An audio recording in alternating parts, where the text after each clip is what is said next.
Um, Hi everyone. So I think we're going to kickstart with the next session now. We hope you're all as excited for this session as you were for the previous one, and we promise you it's going to be as exciting. So I'll serve as your moderator for the next session. My name is Ashani, and I'm going to give you guys a short introduction of myself, and it's short because there's not much to say. I'm 16 years old, and I'm currently studying in the 12th grade, and I hope to pursue psychology and philosophy in the future. I volunteer at Stimulus, where I currently serve as a head of content. And yeah, being in 12th grade means that I spend my day either thinking about college applications or what to study for my boards. Now, moving on to the more interesting stuff, and I hope I'm audible. I'll be introducing our next speaker, Professor Sophie Scott, who is the director of the Institute for Cognitive Science at UCL, where she's also a group leader for the Speech Communication Lab. She's an internationally recognized researcher and specializes within the field of neurobiology of the neurobiology of human vocal perception and production. Her work addresses both verbal and nonverbal aspects of vocal communication, from sound to social meaning. She is also an occasional comedian at UCL's Bright Club, and I don't think there's anyone else we'd rather learn about the science of laughter from than from a comedian and a pioneering researcher. So over to you, ma'am. We're so excited to have you here. Thank you very much, and thank you for the very kind invitation. I'm just trying to share my screen. I'm going to stop you sharing if that's all right. And No I'm just problem, choosing ma'am. my slides. Here we go. And oh, hang on.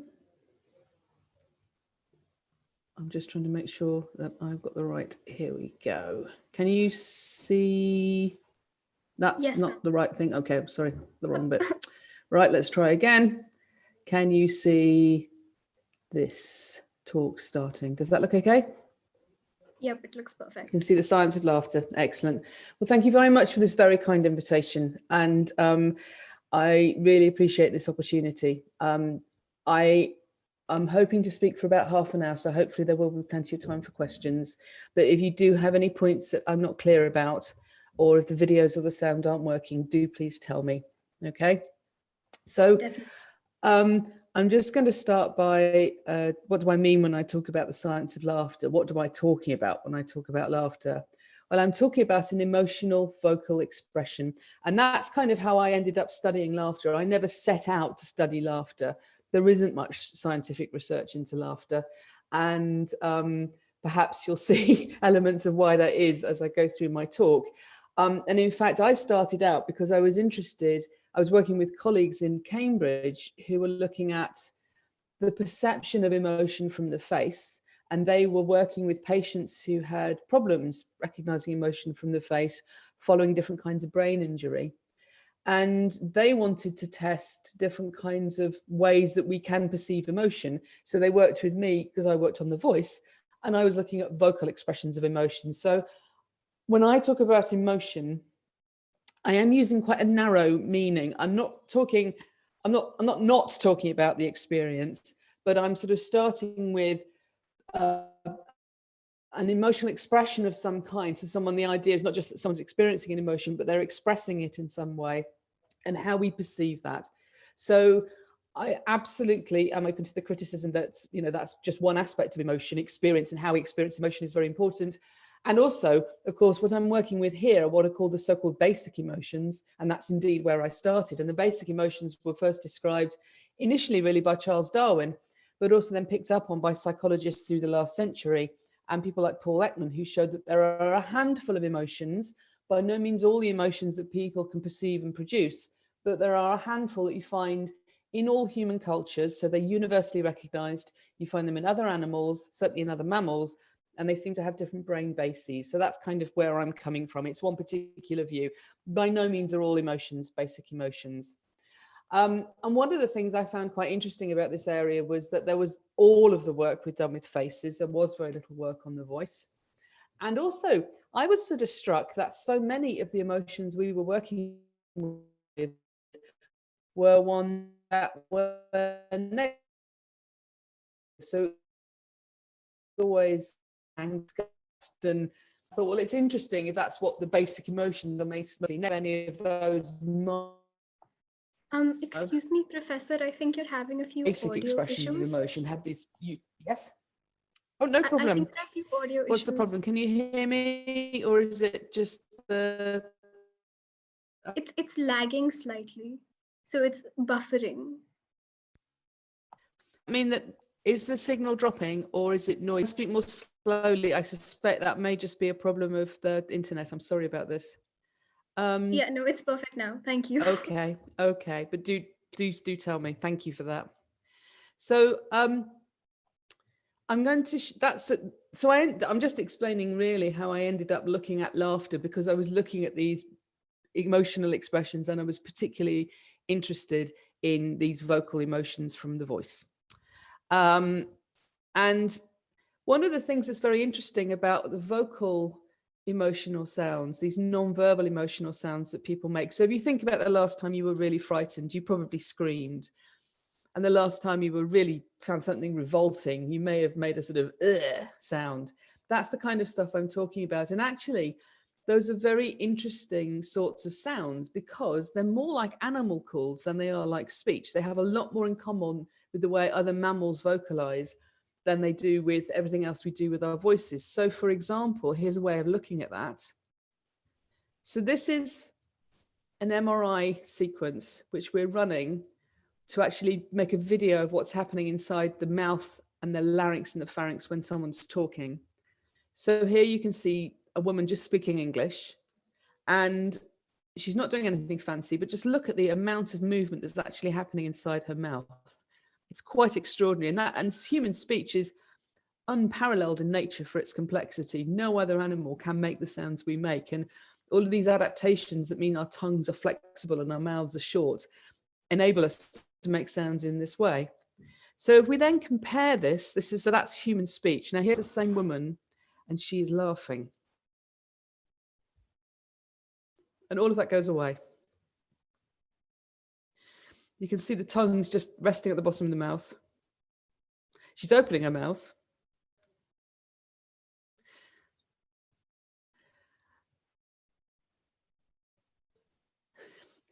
So it's a lovely sound, but it's a lot more like the way any other mammal is making a sound. So you're making noise at the voice box and then sort of opening your mouth to let it out. There's nothing else more fancy happening.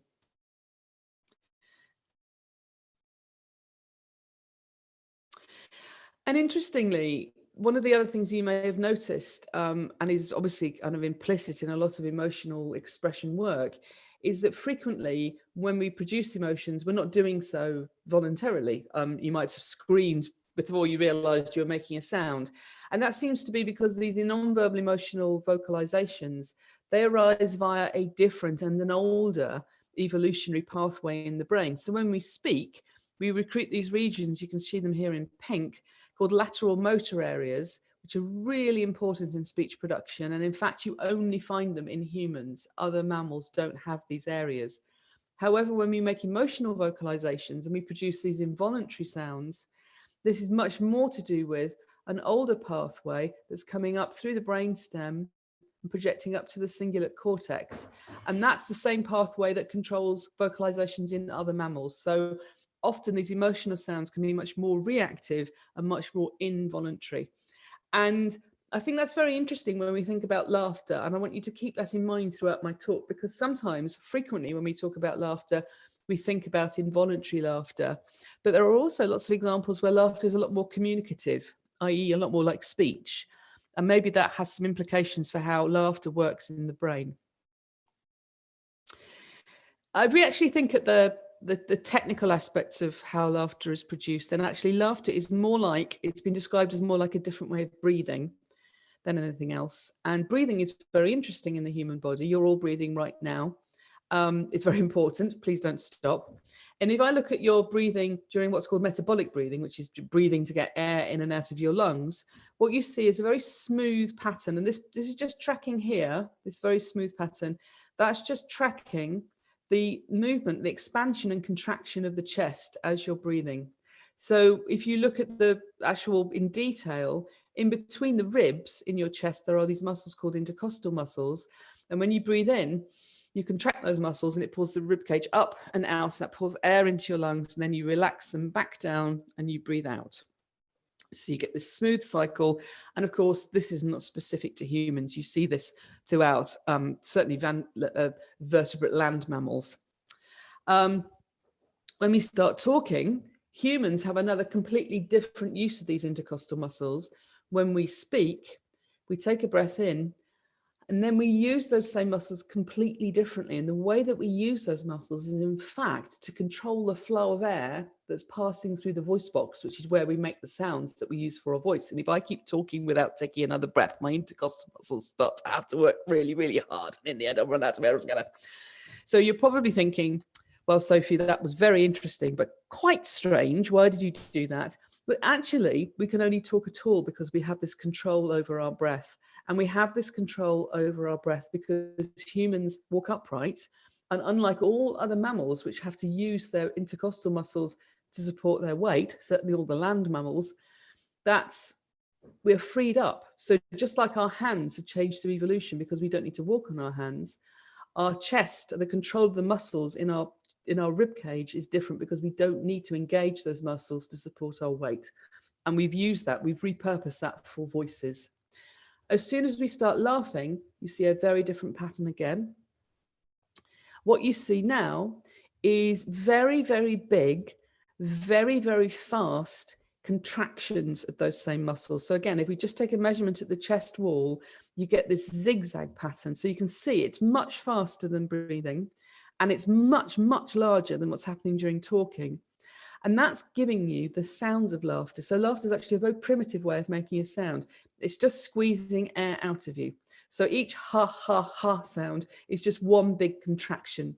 And if those sounds run into one another, well, if those contractions run into one another, you get sorts of spasms where people start making sounds as well. So we don't have a good understanding of why, but if there is a competition between breathing for speech, breathing for stay alive, and breathing to laugh, laughter will often win. And I'm going to play you an example of that happening now. I'm going to use an example of somebody talking who's on the BBC Today programme, which is the main BBC news programme on every morning during the week. It's a very serious news programme. And what you'll hear is the woman who's about to read the news hears something that starts to make her laugh. What I want you to notice first is what happens to her voice before she starts laughing, and see when you can start to hear her voice change.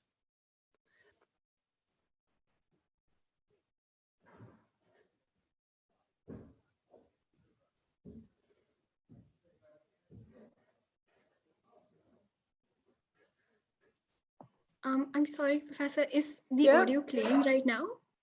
Yes. I don't think we can hear it. No, okay. I'm sorry. No.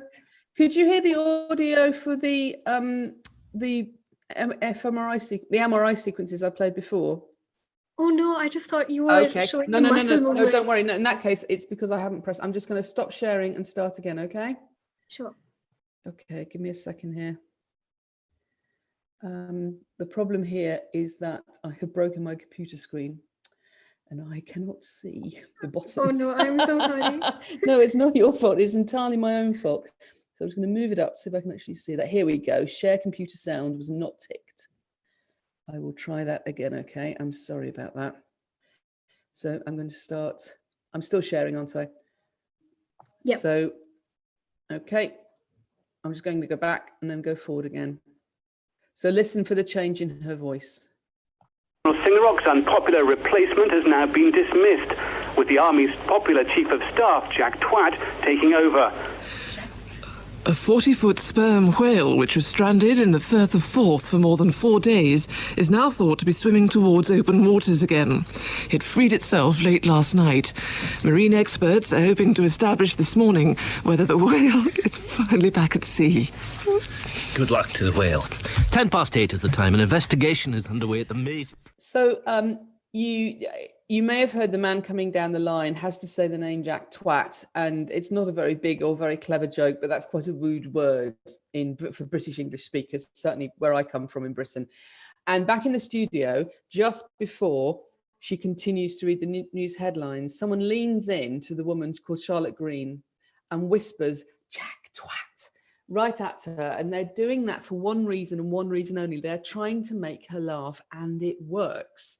It takes a couple of beats, but then the first sign you pick up is that you start to hear her losing control of the pitch of her voice, and that's because she's losing control over her breath, and she's losing control over this very fine control of air at the voice box.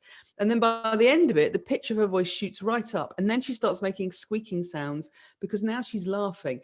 The striking thing here is that she does not want to laugh. She will get in trouble for this. The BBC does not like people laughing on the radio. So that's how powerful the effect is.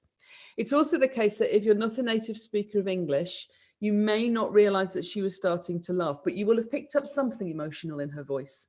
And that's obviously still a very big tell. It's a very important component of how we hear emotion in somebody's voice. Now, of course, everything I've shown you so far, we've done with laughter, it's just been done in Great Britain. We've just been working with our own culture. And one of the really important things that you need to do if you want to show that an emotion or explore whether or not an emotion has these characteristics of basic emotions, it's critical that you show that they're recognized in other human cultures. So my PhD student, Disa Sota, who is looking at these positive as well as these negative vocal emotional expressions, she had the opportunity to do several trips out to northern Namibia, where she was working with members of the Himba tribes. And these were really communities that were not contaminated by Western culture. So they have not encountered somebody from outside of their community. One or two of the men, once or twice a year, will interact with Angolan cattle traders, but that's it. So if these people who don't have electricity, don't have a written culture, they're not seeing people from Great Britain on the television, they're not seeing them on film, they have not encountered them before. If they recognize emotions from the voice from people recorded back in Great Britain, and if we make recordings of the Himba and play those back in Great Britain, if they recognize each other, that would start to suggest we might be looking at these more universal aspects of emotional expression. What we did, so as I said, we didn't just play the voices from people back in Great Britain to the Himba, we also recorded the Himba. We give them scenarios where they might feel different emotional states, and we asked them to express them and make a sound as they do that. And here's a gentleman doing that.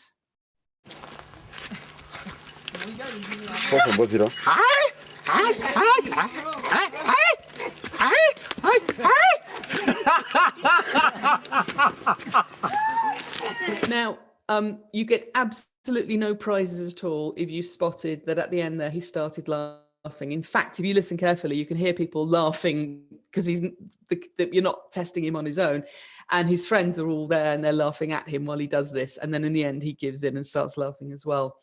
The emotional expression he was producing before then, you may have recognized it.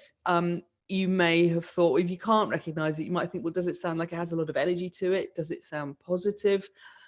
And it is positive and it is full of energy. It's in fact an expression of triumph. It's a triumphal sound. He has achieved something. I think the example here was catching and killing a cheetah. And that was very interesting because this is not an emotion. Some emotions are so culturally specific that they don't really mean anything when you get to another culture. And that's not what we're talking about here. The British group and the Himba group both know what triumph means.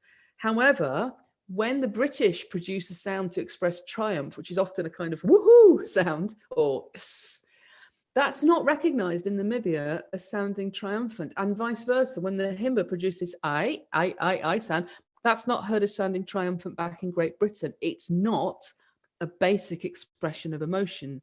However, the laughter does seem to have this recognition. So the English recognize the Himba laughing, the Himba recognize the English. And that's actually what we found when we look at the data. So we've tested these negative emotions that have always been examined from the face in the past. We've got anger, disgust, fear, sadness, and surprise. Those are cross-culturally recognized. So if you're in the middle of the Namibian desert and you scream with fear, a member of the Himba community would know what you were expressing. The only positive emotion, we tested things like triumph and pleasure and relief. The only positive emotion was actually the expression of laughter. You'll notice I've kind of dodged what emotion laughter is actually expressing. I think it's probably worth noting at this point that Darwin, who actually wrote a lot about laughter, thought that laughter was an expression of joy. And I want to think about that a bit as we go forward from here.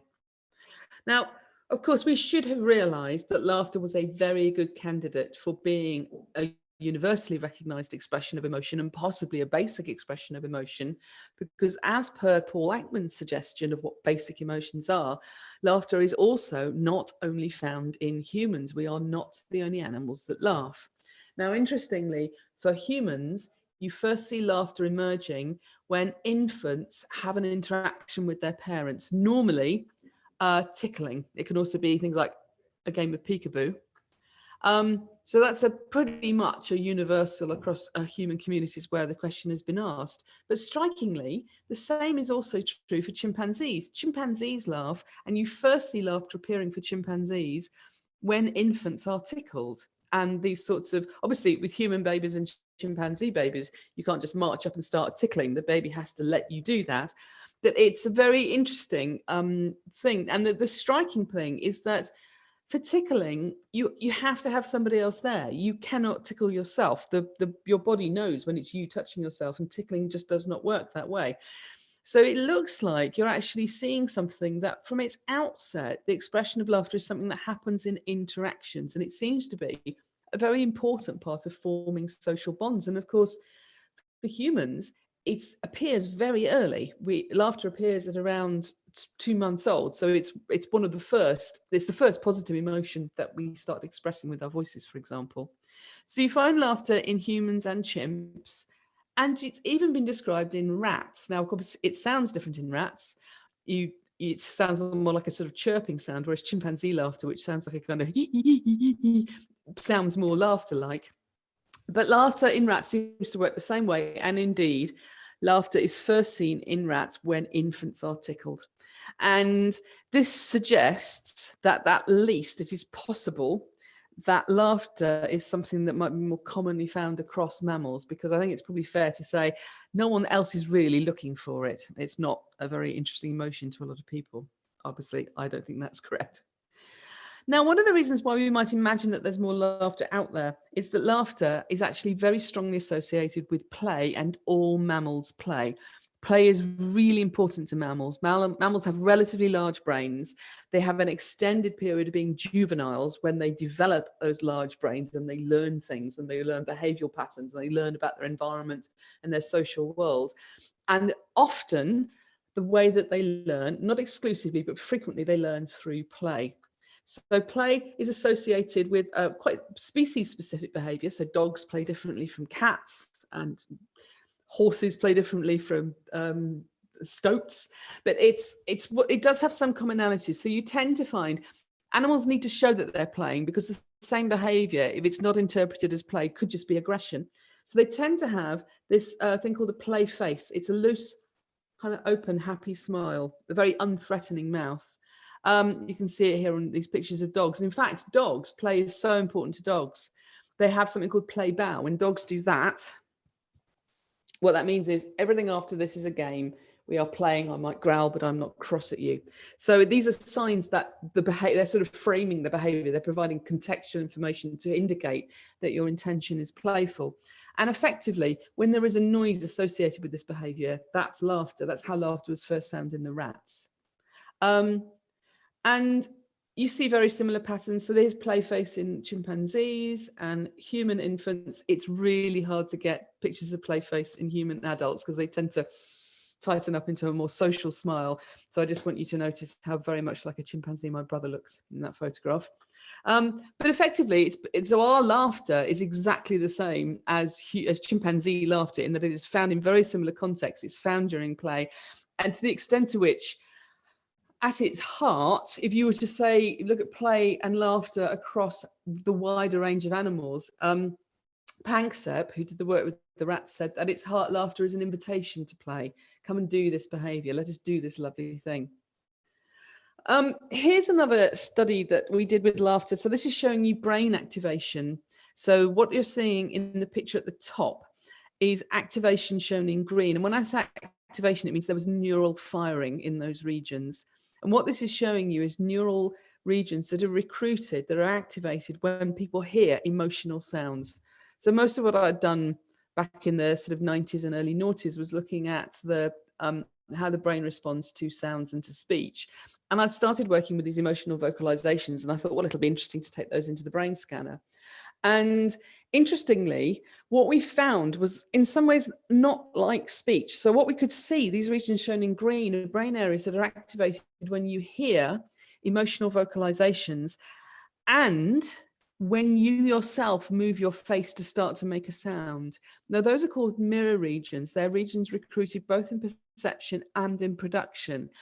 And they are very, very strongly recruited when you hear emotional sounds. However, they're not recruited in the same way across all emotional sounds. They're much, much more strongly, you can see here in the purple and the blue and the red, much more strongly associated with high arousal sounds and very positive sounds. So the more arousing and the more positive the sounds are, the more they drive this mirroring response. And interestingly, that means you get the greatest effect actually for laughter. Now, this was not something we were expecting. It wasn't a study of laughter. We were looking at a study of these emotional vocalizations, but it seemed quite interesting. And then it also chimed with something else that's quite strange about laughter, which is that laughter is very, very behaviorally contagious. Very often when you laugh, you are laughing just because other people are laughing. You can catch a laugh from someone, even if you don't know why they're laughing. And you're more likely to catch a laugh from someone you know than someone you don't know. So it's still a very social behavior, like the tickling laughter. But it's something that we're almost like primed to do when there are other people around us. And that is actually quite interesting because emotional expressions are emotionally contagious. That's their job. If I go, ugh, this is disgusting, ugh, you should feel a little bit, ugh, because that's how I'm telling you this is a horrible thing without you having to find out for yourself. You're very unlikely to start going, ugh, as well, though. So the very interesting thing about laughter is it's not just an emotional expression. It's one that we join in with, even if we don't know why the person is experiencing it. I've got another example here of a contagious laughter actually happening. Again, this is on live radio. It's a joy to be able to talk to people in India who I think will probably get the relevance of this. I always have to explain to people in America what this means, but it's two men who are doing they are summing up that day's cricket. And it was a game in 1990 between the English cricket team and the Australian cricket team. And one of the men makes a very bad joke, and then he starts laughing, and see what it starts to do to the voice of the other man. Okay, so I've put a big arrow there to show when the joke happens. And again, the pictures of the voices are shown in blue. So you'll notice the man who's talking, his voice goes up in pitch when the... He knew exactly what was going to happen. He tried to step over the stumps and just flicked a bail with his right. He more or less tried to do the splits over it, and unfortunately the inner part of his thigh must have just removed the bail. He just didn't quite get his leg over. Anyhow, he did very well indeed. He's smiling. Batting 131 minutes. That's why the pitch of his voice has gone up. And then we had Lewis playing extremely well. Not quite laughing yet. 47 not out. The other man is laughing. And he was joined by De Freitas, who was in for 40 minutes, a useful little partnership there.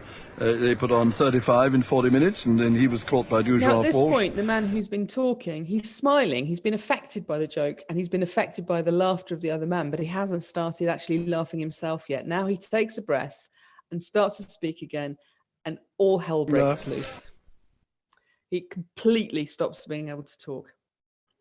Lawrence, always entertaining, batting for 35. You get a little whistle. 35 minutes, hit a 4 over the wicketkeepers. And now he's lost. Jonathan Agnew tries to speak. Yes, Lawrence. Completely overwhelmed. Extremely well. Brian Johnson comes back. Hit a pitch. He hit a 4 over the wicketkeeper's head, and he was out for 9. And Tuftle came in, batted for 12 minutes, and then was caught by Haynes off Patterson for 2, and there were 54 extras, and England were all out for 419. I've stopped laughing now. So again, there's a lot to love be absolutely furious that they'd been laughing, and they wrote off and wrote a letter. It went straight off and wrote a letter of apology at the end, and the BBC did tell them off because they don't like people doing this. And I also really like the way you can sort of see that very natural development of the laughter. So first starts with a smile, and then you get laughter, and then towards the end, the man who's speaking, you can see the pitch of his voice come down, and he says, "I've stopped laughing now." You're seeing that kind of very natural development and then going away of the laughter. But the other thing that's really striking about that is almost immediately those two men are not laughing because the joke was funny. The joke was not even slightly funny. It's a very weak joke. Almost immediately, the only reason they were laughing is because they're both in the same room and they're both laughing, and it's just behavioral contagion. They're just setting each other off. It's why he kept saying, "Oh, Aggers, do stop it," because what he means is if you stop, I'll be able to stop. And they just can't. It's a very, very, very, we learn to laugh in this way. We learn laughter to laugh in this contagious way. But once we've learned how to do it, it's very, very hard not to do it. And of course, it's got this strong social element to this. So I think now one of the things that's quite nice about listening to that at the distance of 30 years is you can hear friendship in that laughter. If those two men had hated each other, they would not have been laughing in that way. Which brings us to adult humans. So adult humans and laughter is very interesting. And this is work that's been done largely by the psychologist Robert Provine. Because if you look at adult humans and laughter, we really like laughter, and we'll try and find examples of laughter and try and make ourselves laugh. But actually, most of the time, we don't really understand why we're laughing. So still, most adult laughter is for social reasons. If you ask people about jokes, what makes them laugh, they talk about jokes and comedy and humor, but actually it's still primarily social. You're 30 times more likely to laugh, 30, if there is somebody else with you than if you're on your own. And that means that most laughter happens in conversation, because that's what actually happens when we are with other people. That's how we communicate, is by talking to each other. We laugh more than we think we do. Every study, with the proviso that there are few studies of this topic, finds that if you ask people how often they laugh, and then you look at people and can see how much they laugh, everybody laughs more than they think they do. Everybody underestimates their laughter. It's all mediated socially. So the more you know other people, the more you like other people, the more laughter there will be. And what this means is, actually in practice, humans have a very nuanced way of using laughter. So if you actually watch people laughing, we will laugh because things are funny, but actually in those conversations, laughter has a really complex role. We can laugh just because other people are laughing, so it can be purely behavioral contagion. We will laugh to make and maintain social bonds. You'll laugh to make a new friend. You'll laugh with friends you've already made. We will laugh in conversation to show that we agree, we understand, we remember, we recognize.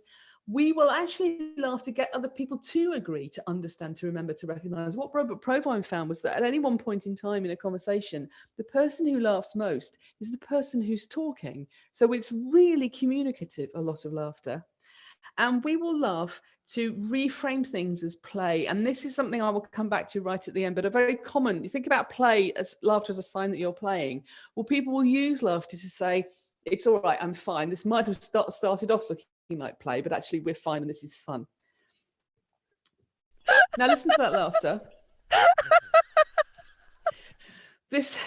I didn't realize it was going to play immediately. I'm just going to go back off of that. We tried to ask questions about this, because if you think about it, and I suppose this is the last kind of point I want to make, if you think about it, what I've done here is I've talked about two different kinds of laughter. I have talked about people laughing absolutely helplessly, and I've played examples of people who could not stop laughing. And then I've talked a lot about laughter and conversation.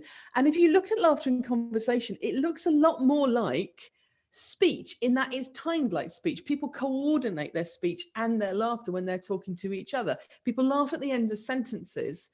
They don't laugh all the way through, or not always. And in fact, it's even true they're having a sign language conversation where they could laugh all the way through if they wanted to, and they don't. We laugh in this very precise, coordinated way.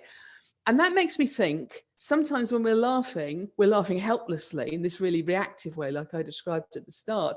But also sometimes when we're laughing, very often when we're laughing, it's a lot more communicative. And maybe it's therefore, at some level, at a brain level, more of a voluntary action. So you listen to this laughter, I think that's actually somebody laughing absolutely involuntarily. And in fact, that's me, that's my laughter. And that's what I have a very high pitched laugh when I'm laughing in a helpless way, because I I couldn't actually choose to get my voice up there. That is me watching something happen that makes me absolutely howl with laughter.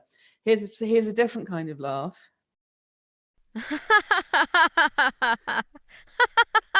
Now that's a more communicative laugh, and you could probably hear it was lower in pitch. It has a sort of nasality to it. Ha ha ha ha ha. It was shorter. And what we made these laughs by literally setting up the situation where we could get people helplessly laughing, and then we got the same people laughing in a more conversational way. And what we find is people are very good at telling the difference between the two. And that's because the spontaneous laughs are high pitched, they are longer, you get these funny squeaks and whistles in there. And interestingly, if you take it into the brain scanner, and we didn't tell people it was a study on laughter, and we didn't tell people there were different kinds of laughs in there, but it doesn't matter. Your brain tells the difference. What you see is a lot more these areas shown in blue. That's auditory part of the brain.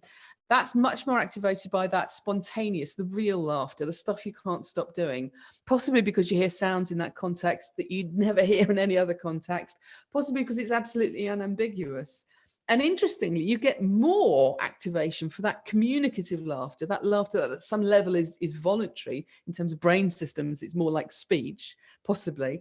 And now we're not in brain areas associated with sound. We're in brain areas here in medial prefrontal cortex in particular, and the dorsal thalamus, which are associated with mentalizing, with thinking about what somebody else is thinking. And I think that's an indication that in fact when we hear someone clearly laughing intentionally, we're always trying to work out why. Are they laughing to try and get someone to like them? Are they laughing to pretend they understood a joke? Are they laughing to cover up being really upset? And of course, these are all different ways that in the real world, people do use laughter. All that you can say for sure is that that person was laughing at some level with an intention behind it. They weren't laughing helplessly. And even if you're having a brain scan, you're trying to work out why. Interestingly, there was one last wiggle to this. Do you remember I showed you that study earlier on that I said looked like contagion in the brain, because you can see people's brains getting ready to join in when they hear laughter? Well, we were expecting that to be a much bigger effect in this study for the spontaneous laughter, because people always rate that sort of laughter as a lot more contagious. And actually, that's not what we found. What we found is you get this priming response for any laughter, real or posed, communicative or spontaneous.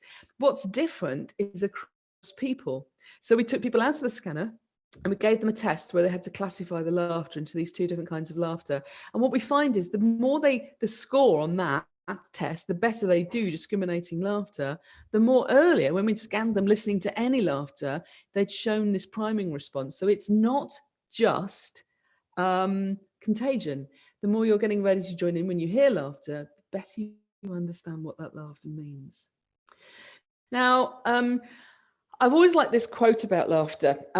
Laughter is the shortest distance between two people, because it's kind of getting to this sense of intimacy about laughter.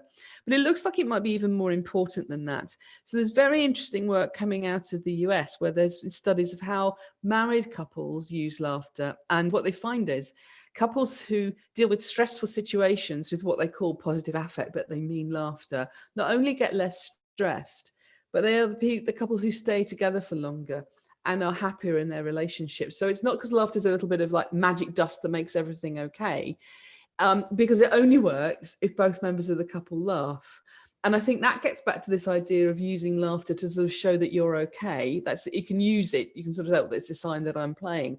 But in quite difficult situations, if you're with someone that you have this emotional closeness to, you can use laughter to improve both the mood for both of you if you laugh together.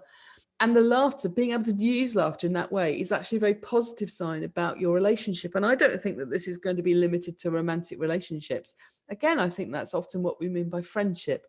People who we can laugh together with and then feel better about difficult situations. So laughter is funny and laughter really matters. And if we go back to Charles Darwin's idea that laughter was an expression of joy, I think the only thing I would add to that is that the joy we experience and we're expressing when we laugh is a social joy. It's a joy that happens much more often when we're with other people, with the people that we like, the people that we love. So it's probably, as scientists, time that we started taking laughter a bit more seriously. Thank you very much. And thank you to all my colleagues. Thank you. Thank you so much, Professor, for that amazing, oh wow, they're all wearing clown noses. That's so thank you so much for that amazing talk. I realized that my camera was on halfway, and I think everybody who's attended this talk can tell you that I didn't stop laughing during that entire talk. We have so many questions for you. So Brilliant. I'm just going to go ahead and start. If you have never seen a person laugh, laughing seems to be a very dangerous process. Then why should it have evolved in such a way, involving diaphragmatic spasms and potential chances of oh my god, asphyxiation? Yeah. No, it is very interesting. Laughter stops you breathing, stops you talking. It's just squeezing air out of you. I mean, it is trying to kill you. And there are a lot of examples of people, you know, if you are compromised in a cardiovascular sense, laughter is a risky thing to do. I was reading an example of a study where people were trying to use laughter therapy with people with chronic pulmonary obstructive disorder, which is a very serious problem of the lungs. And they had to stop the study because it was simply causing people too much stress on their heart, stress on their breathing. I am very interested in this because I think it might be a difference between humans and other animals in this respect, certainly other primates. So chimpanzees and orangutans and gorillas, they laugh like us. It's very, very recognizable, and they laugh in play interactions and they laugh in tickling. They don't seem to get so absolutely incapacitated as us. And also, we laugh on an exhalation. We go ha, ha, ha, ha, ha, and then we're pushing air out. And actually, you can hear people gasping for breath, trying to get the air back in. Chimpanzees and other apes don't laugh like that. They go he. So they're still getting air coming in and out even while they do it. So they're not incapacitated and they're not becoming low in oxygen. And I almost think sometimes one of the things that laughter has come to signify, maybe why we do get so incapacitated with laughter and so at risk from laughter, is that you only ever really laugh like that when you are feeling very close to someone. You have to feel, you feel safe enough that you could be intimate enough that you could be this vulnerable almost. So, I mean, that's a hypothesis. I don't know, but certainly it seems to be a very... So, for example, you can actually measure changes in postural reflexes in humans when they start laughing. We become weak and floppy when we laugh, and other animals don't seem to do that quite as severely. So there must be some reason for that. I agree. It doesn't seem like an advantage in terms of evolution, but maybe it's an advantage in terms of immediate social meaning. Mm-hmm. Thank you. Often people use laughter as a coping mechanism during stress when they want to express themselves. What does that tell us, since we associate laughter only with joy?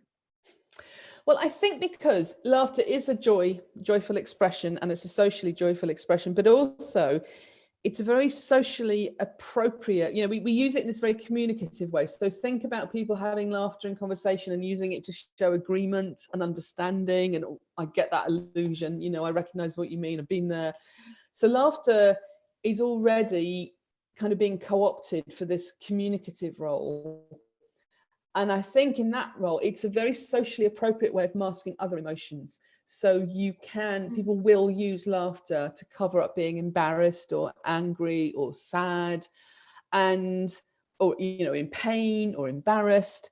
So, I mean, there are other ways of managing emotions. And, interestingly, this work from the US by Robert Levinson, he finds, looking at couples, there are other ways people use emotion to deal with stress. So some people use aggression, just shut up and stop talking about it. Other people use what he calls passive aggression, which is just going blank, just ignore it. And they tend to not get less stressed. They tend to stay stressed. So I think laughter may not only be socially appropriate, it also has the benefit that if it works, it will actually make you feel better. And it works when other people join in, basically. And then, so there is quite an interesting literature on how high stress jobs like the police or medical staff use laughter and humor in the workplace as a way of bonding, excluding outsiders, because the laughter is often at quite dark things, and dealing with the stress. And so it's very, very, it's a very, you find it, different professions tend to often have different things they joke about, but it's like the more high stress the profession, the more you need to work together as a team, the more you'll find laughter and jokes that are very profession specific become really codified. So I think that's an important part of it as well. Definitely. Laughing at times, especially in excess and out of context, is commonly observed as maladaptive behavior in several children with pervasive development disorders. How can play or sensory stimulation help reduce maladaptive nature? I don't know. I think it's probably in the eye of the beholder, because if we can't understand why someone's laughing, we tend to be a bit uncertain about what it could mean. And because laughter doesn't happen randomly, so for neurotypical people, you get very specific situations. People laugh when they're with other people, they laugh particularly when they're with friends, they'll laugh in certain contexts. I mean, if you set up a comedy store and you're trying to build an environment where people will laugh together, even if they're strangers, you want people to feel safe and like they're not, rats don't laugh when they feel at danger, and humans won't laugh if they feel like they're actually in a dangerous situation.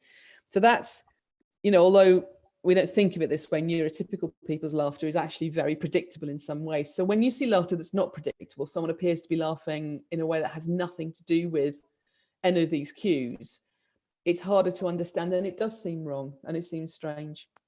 I think the only other thing sorry, go on. No, I'm so sorry. Please finish your answer. There's just one other thing that I think may mix into this. Laughter and crying, so sobbing, are the only two emotional expressions that you find associated with unwanted production. So in adulthood, either associated with a degenerative brain disease or brain damage, you can get conditions where people laugh even though they're not amused, or they cry even though they're not sad, and they don't want to, and it doesn't mean anything, but it's absolutely involuntary and it's there.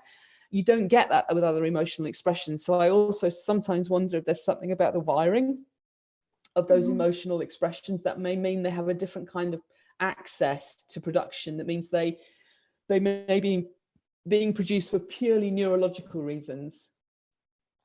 If it happens in adults due to brain differences, there is no logical reason why that couldn't also be true in developmental disorders. So it may be sort of not attached to any kind of emotional element. It may be a misfiring of one of these behavioral patterns.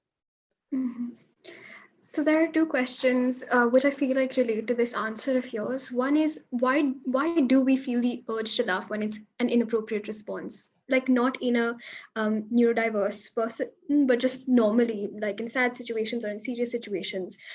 It's quite common. So why does that happen? I think it's often because people are trying to use that sort of making everything better with laughter thing, and we notice it when it's wrong. We notice it when you've misread it.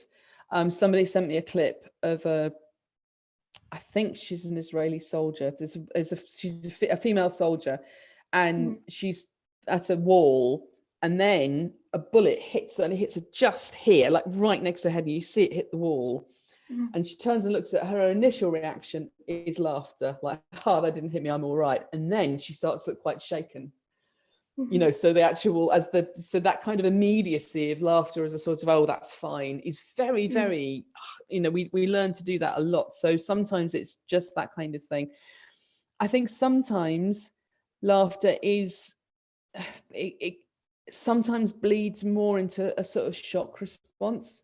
So I've heard from people who a couple of times have been in like very difficult situations, like there's been car accidents, there's death, it's awful. And then someone they were with who's, they've been coping with the situation, dealing with the situation. And then when the police have left and the ambulances have left, have just started laughing absolutely hysterically and were unable to stop. And that seems, again, I think that's more getting, sometimes laughter can just be a straight down the line shock reaction. And it's more like that kind of neurodegenerative laughter where it's not reflecting joy, it's reflecting the severity of their emotional state. So another question that's quite common is, again, related to laughing and crying. So why do people laugh and cry at the same time? Or why do periods of laughter often end with people crying? Well, I think one of the things that's interesting is that I've emphasized here emotions that are basic emotions that you find across all human, groups and in other animals. Production of tears is really odd. You only get tears, emotional tears, in humans. Other animals don't do this, possibly because we don't have hair on our faces and you can see the tears. And you get tears associated with sobbing, crying. You get a lot of people, when they start laughing, they start producing tears. If I start laughing spontaneously, the first thing that happens is tears just start shooting out. And some people, somewhat fewer, often more women, cry when they're angry. And we don't know what that means, but it's interesting that the two most common contexts for production of tears is crying and laughing. And actually crying and laughing are very, very similar. They're similar in the production of tears. They're similar in terms of how you make the sound. They're similar in terms of when you start doing it. So babies can cry from very soon after they're born, and they use laughter communicatively. When my son was little, I could tell if he was in pain or if he was tired or if he was hungry. At one level, all of those were crying, but he cried differently for those different things, and it worked. And you can kind of get overwhelmed by laughter and crying. Again, in this sort of like they stop you doing other things. When you start crying, it will hang around for a while. So if you think of comparison of like a surprise sound or a disgusting sound, you don't then keep making that sound for 5 minutes. So I think they must have a lot of strong similarity in terms of actually the neural systems. And in fact, it's a much less enjoyable talk, so I didn't give it to you today, but I can give you quite a similar talk on crying, because we've done a lot of the same experiments with getting people really sobbing, which is awful. But it is, so I think one of the reasons why they go together is because actually they have quite similar effects. So most people feel better when they've been crying. I didn't believe this result because I don't feel better when I've been crying, but 80% of people haven't improved. I get a headache. I'll go to great lengths to avoid crying. I do not like crying. But I'm the outlier here. So in fact, they're both ways of feeling better. They're both ways that can overwhelm you. They're quite confusable sounds. If you see someone you don't know them, that woman who was reading the news story about the whale, she could have been crying. You might have thought she was starting to cry. Context, but yes. Yeah, exactly. So I think that's why, and I think that's probably why they have that kind of mixability, probably at a brain level. And I suspect also there's this kind of, it's not just they overwhelm you, but you are vulnerable and you are pushed to some really extreme places sometimes for a prolonged amount of time. And I think that's why they are both confusable, and also it can feel like you're sliding between them. Definitely. There's a really interesting question, I think. Laughing releases endorphins. Is it only valid for genuine laughter, or does it work with fake laughing as well?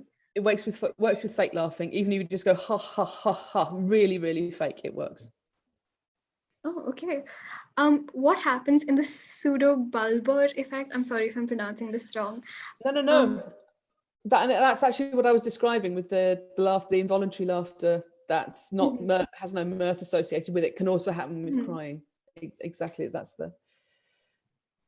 I don't know a great deal more about it, but that's something that's very interesting about laughter, and it is something we're trying to find out more about. And crying. Another part of this question was, could the contagious laugh in this case have an advantage over the persistent crying? Well, that's interesting, because what you don't get with crying as much, certainly in the UK, it is not a behaviourally contagious emotion. You might feel bad if someone's crying because it's the emotional contagion. We don't use it, we don't catch it in this contagious way. Now, bearing in mind that with contagious laughter is something we learn to do, I have a student who's from Taiwan who's pointed out that in Taiwan, people will use crying a lot more publicly than they do in the UK. And in fact, at funerals, you will often have, particularly if you're in a more rural area, you will have a professional weeper who will cry into a microphone. And the idea is that you're kind of getting everybody going. So there's, I think the emotional contagion, the behavioral contagion thing might be a bit more flexible and maybe more culturally specific, but it's interesting that it's certainly, who knows about other emotions, but it's at least possible there might be elements of that with crying. I think we were able to broadly cover all of the questions today because a lot of them were similar.